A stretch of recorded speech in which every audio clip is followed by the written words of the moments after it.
is one of the big issues with learning things is making things fun, making things somehow or another enthralling and captivating, something that you actually want to absorb. And it's one of the great arguments about video games.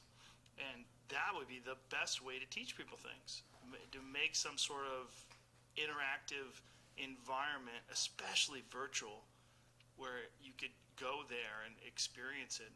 And I mean, I don't know if you've messed around with any of the HTC Vive things. With students are kind of disappointed when they come to class. Right. And it's like, college is really expensive and it's really retrograde in terms of the tech quality. So why? Why are we here? Do you think that's possible that would come along and compete with the standard? Yes. Yeah. I think it's inevitable that that'll happen. And that's probably going to be what bankrupts. And I think it's going to eat our lunch. Yeah.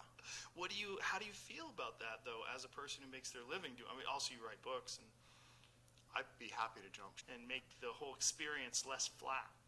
Yeah. So I think that's the future, and I think within 10 years, a lot of young people are just going to realize, if I can actually learn more from some alternative system, some franchise of really good gamified instruction, plus great presenters who have a sense of humor and are smart and kind of like heterodox and edgy, they're going to flock to that.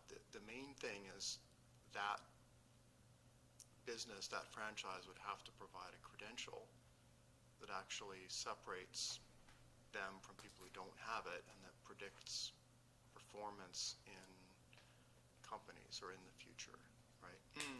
Because that's the main function of the university right now, is it's this credential. That's where our assessment capability comes in. Factual, Yeah, I think universities are like NBC circa 1975, right? Where they're like, oh, this cable stuff, that's not really going to matter, and then, oh, this internet and that. But the Netflix of education is coming, and it's going to be incredibly disruptive. And I hope that the academic friends and colleagues I have who are good and open-minded are ready to jump ship. because ultimately they're educators. Whatever form it is, what their career is they're an educator. Just like Kyle Dunnigan is a comedian, he takes on a new form with this new technology and he becomes a comedian using face swapping technology.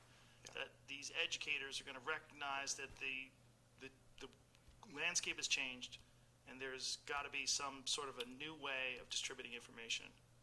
Yeah, good academics are like just ordinary humans with their curiosity turned up to 11.